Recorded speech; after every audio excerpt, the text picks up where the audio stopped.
नमस्कार मेरे प्यारे देशवासियों।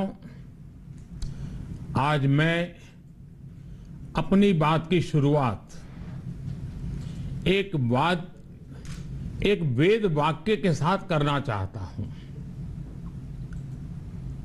कृतं में दक्षिणे हस्ते जयो में सव्य आहितः। इस बात का सादा अर्थ यही है, हमारे देश ने एक तरफ कर्तव्य का पालन किया तो दूसरी तरफ उसे बड़ी सफलता भी मिली।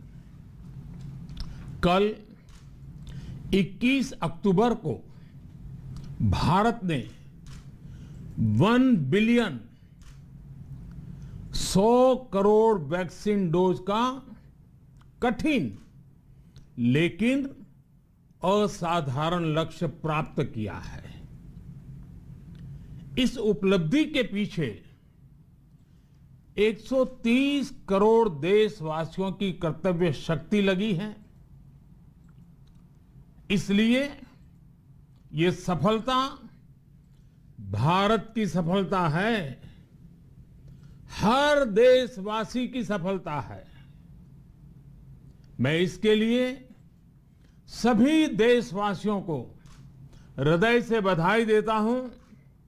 साथियों, 100 करोड़ वैक्सीन डोज ये केवल एक आंकड़ा नहीं है, ये देश के सामर्थ्य का प्रतिबिंब है,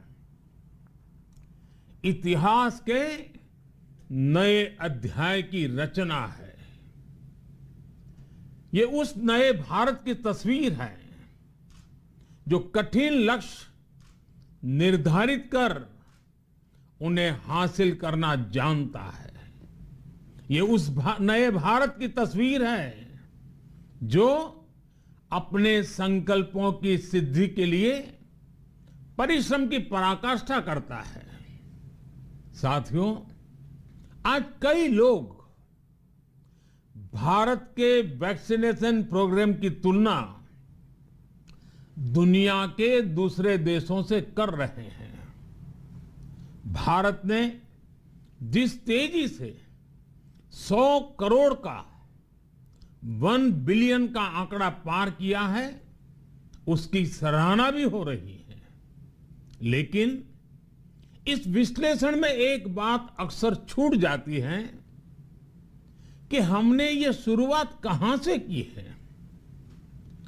दुनिया के दूसरे बड़े देशों के लिए वैक्सीन पर रिसर्च करना, वैक्सीन खोजना, इसमें दशकों से उनकी महारत है, एक्सपर्टाइज थी। भारत अधिकतर इन देशों की बनाई वैक्सीनेशन पर ही निर्भर रहता था। हम बाहर से मंगवाते थे। इसी वजह से जब 100 साल की सबसे बड़ी महामारी आई तो भारत पर सवाल उठने लगे, क्या भारत इस वैश्विक महामारी से लड़ पाएगा? भारत दूसरे देशों से इतनी वैक्सीन खरीदने का पैसा कहां से लाएगा? भारत को वैक्सीन कब मिलेगी? भारत के लोगों को वैक्सीन मिलेगी भी या नहीं? क्या भारत इतने लोगों को टीका लगा पाएगा कि महामारी को फैलने से रोक सके? भांति भांति के सवाल थे।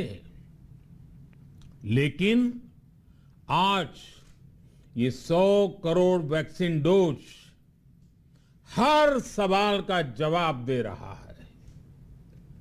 भारत ने अपने नागरिकों को 100 करोड़ वैक्सीन डोज लगाई हैं और वो भी मुफ्त, बिना पैसा लिए। साथियों, 100 करोड़ वैक्सीन डोज का एक प्रभाव ये भी होगा कि दुनिया अब भारत को कोरोना से ज्यादा सुरक्षित मानेगी। एक फार्मा हब के रूप में भारत को दुनिया में जो स्वीकृति मिली हुई है उसे और मजबूती मिलेगी। पूरा विश्व आज भारत की इस ताकत को देख रहा है, महसूस कर रहा है। साथियों, भारत का वैक्सीनेशन अभियान सबका साथ, सबका विकास, सबका विश्वास और सबका प्रयास का सबसे जीवंत उदाहरण है। कोरोना महामारी की शुरुआत में ये भी आशंकाएं व्यक्त की जा रही थी कि भारत जैसे लोकतंत्र में इस महामारी से लड़ना बहुत मुश्किल होगा। भारत के लिए, भारत के लोगों के लिए ये भी कहा जा रहा था कि इतना संयम, इतना अनुशासन यहां कैसे चलेगा। लेकिन हमारे लिए लोकतंत्र का मतलब है सबका साथ। सबको साथ लेकर देश ने सबको वैक्सीन, मुफ्त वैक्सीन का अभियान शुरू किया। गरीब, अमीर, गांव, शहर, दूर सुदूर, देश का एक ही मंत्र रहा कि अगर बीमारी भेदभाव नहीं करती तो वैक्सीन में भी भेदभाव नहीं हो सकता। इसलिए यह सुनिश्चित किया गया कि वैक्सीनेशन अभियान पर वीआईपी कल्चर हावी न हो। कोई कितने ही बड़े पद पर क्यों न रहा हो, कितना ही धनी क्यों न रहा हो, उसे वैक्सीन सामान्य नागरिकों की तरह ही मिलेगी। साथियों, हमारे देश के लिए ये भी कहा जा रहा था कि यहां ज्यादातर लोग टीका लगवाने के लिए आएंगे ही नहीं। दुनिया के कई बड़े विकसित देशों में आज भी वैक्सीन हेजिटेंसी एक बड़ी चुनौती बन गई है। लेकिन भारत के लोगों ने 100 करोड़ वैक्सीन डोज लेकर ऐसे लोगों को निरुत्तर कर दिया है। साथियों, किसी अभियान में जब सबका प्रयास जुड़ जाता है तो परिणाम अद्भुत ही होते हैं। हमने महामारी के खिलाफ देश की लड़ाई में जन भागीदारी को अपनी पहली ताकत बनाया। फर्स्ट लाइन ऑफ डिफेंस बनाया। देश ने अपनी एकजुटता को ऊर्जा देने के लिए ताली, थाली बजाई, दिए जलाए। तब कुछ लोगों ने कहा था कि क्या इससे बीमारी भाग जाएगी? लेकिन हम सभी को उसमें देश की एकता दिखी, सामूहिक शक्ति का जागरण दिखा। इसी ताकत ने कोविड वैक्सीनेशन में आज देश को इतने कम समय में 100 करोड़ तक पहुंचाया है। कितनी ही बार हमारे देश ने एक दिन में 1 करोड़ टीकाकरण का आंकड़ा पार किया है। ये बहुत बड़ा सामर्थ्य है, प्रबंध कौशल है, टेक्नोलॉजी का बेहतरीन इस्तेमाल है, जो आज बड़े बड़े देशों के पास भी नहीं है। साथियों, भारत का पूरा वैक्सीनेशन प्रोग्राम विज्ञान की कोख में जन्मा है, वैज्ञानिक आधारों पर पनपा है और वैज्ञानिक तरीकों से चारों दिशाओं में पहुंचा है।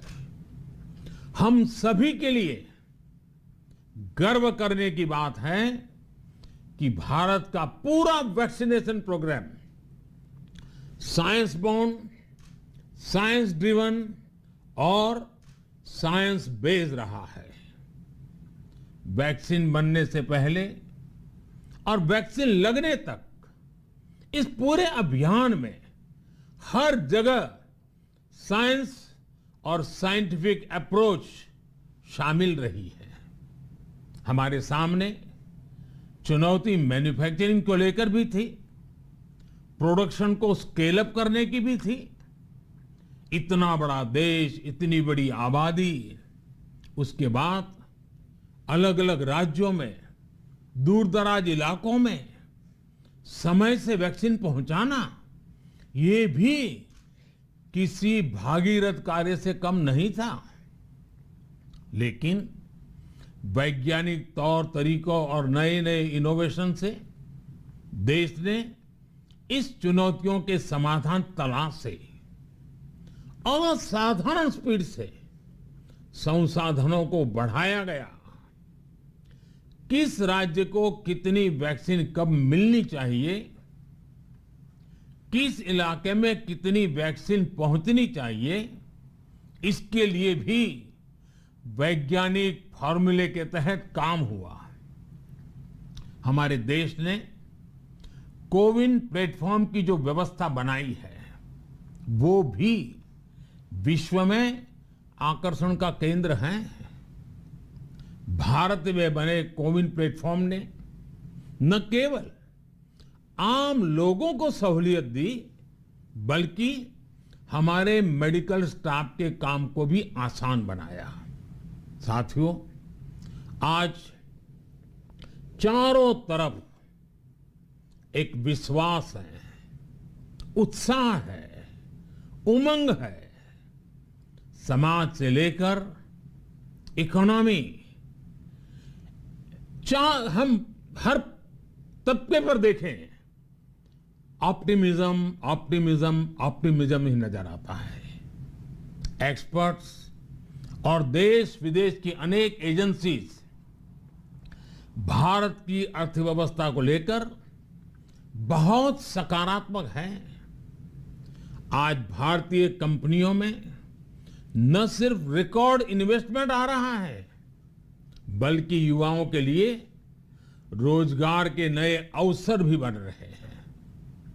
स्टार्टअप्स में रिकॉर्ड इन्वेस्टमेंट के साथ ही रिकॉर्ड स्टार्टअप्स यूनिकॉर्न बन रहे हैं।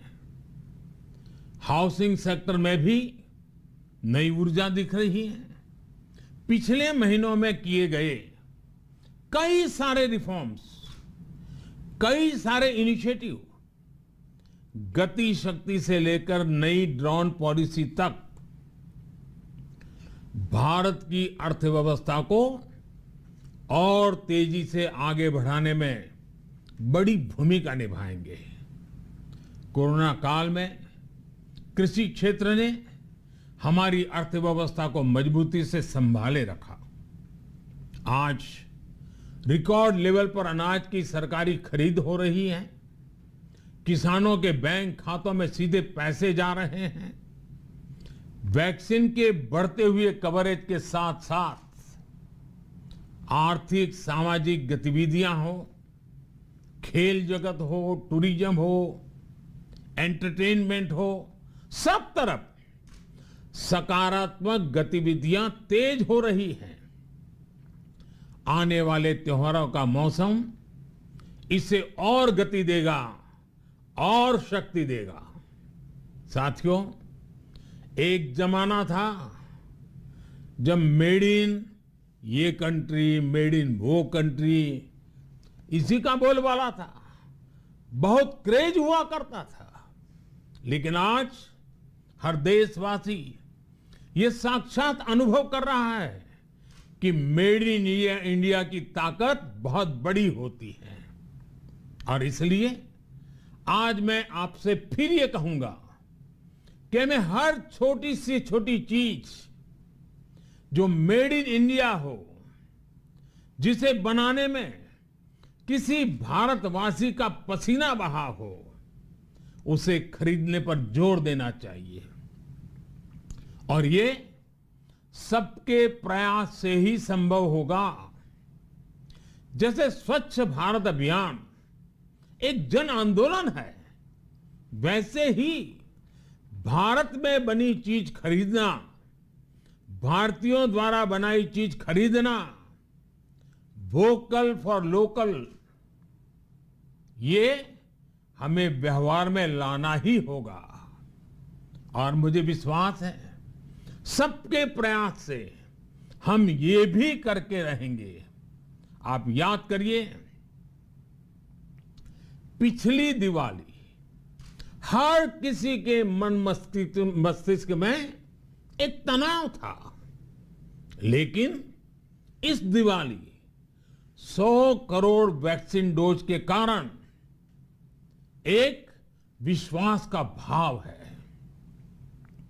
अगर मेरे देश की वैक्सीन मुझे सुरक्षा दे सकती है, तो मेरे देश का उत्पादन, मेरे देश में बने सामान मेरी दिवाली और भी भव्य बना सकते हैं।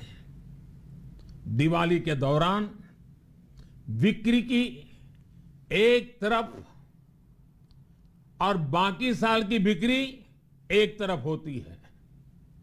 हमारे यहां दिवाली के समय, त्योहारों के समय बिक्री एकदम बढ़ जाती है। 100 करोड़ वैक्सीन डोज हमारे छोटे छोटे दुकानदारों, हमारे छोटे छोटे उद्यमियों, हमारे रेहड़ी पटरी वाले भाइयों बहनों, सभी के लिए आशा की किरण बनकर आई है। साथियों, आज हमारे सामने अमृत महोत्सव के संकल्प है, तो ऐसे में हमारी ये सफलता हमें एक नया आत्मविश्वास दिलाती है। हम आज कह सकते हैं कि देश बड़े लक्ष्य तय करना और उसे हासिल करना बखूबी जानता है, लेकिन इसके लिए हमें सतत सावधान रहने की जरूरत है। हमें लापरवाह नहीं होना है। कवच कितना ही उत्तम हो, कवच कितना ही आधुनिक हो, कवच से सुरक्षा की पूरी गारंटी हो, तो भी जब तक युद्ध चल रहा है, हथियार नहीं डाले जाते। मेरा आग्रह है कि हमें अपने त्योहारों को पूरी सतर्कता के साथ ही मनाना है। और जहां तक मास्क का सवाल है, कभी कभी जरा, लेकिन अब तो डिजाइन की दुनिया भी मास्क में प्रवेश चुकी है।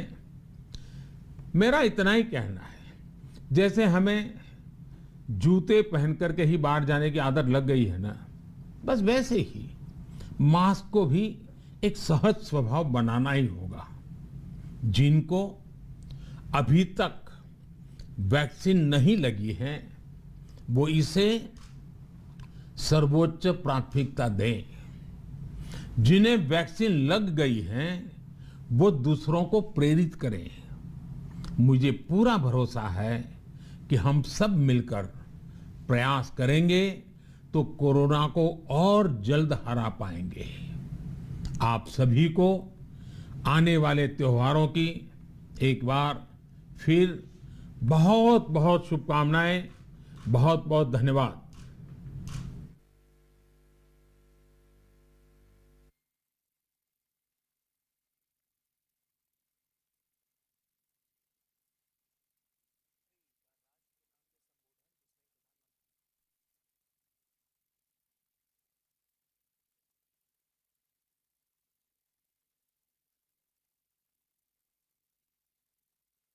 प्रोसेस हुआ है उसमें